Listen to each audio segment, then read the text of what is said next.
चल भगला। नमस्कार प्रणाम अहाँ सब गोटा के। हम अभी स्थित छी पौधमा चौक पर। पौधमा चौक पर हम देखलहुँ है कि स्ट्रिंग के बोतल एकदम लाइन से लागेने छै। स्ट्रिंग अभी तक ली हमरा समझ में नहीं आवे कि स्ट्रिंग पीला से की हो छै।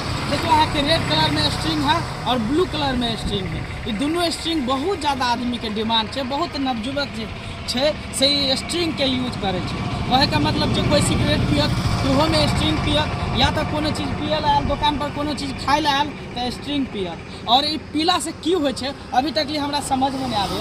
हमरा और के समय में जो है से स्प्राइट चले छे, वो स्प्राइट में डुप्लीकेट स्प्राइट आवे लगले जकर बदबू जो है से बहुत बेकार रहत। और दोसर रहलो कि ज़्यादा से ज़्यादा हम सब मैंगो जूस पिए छी।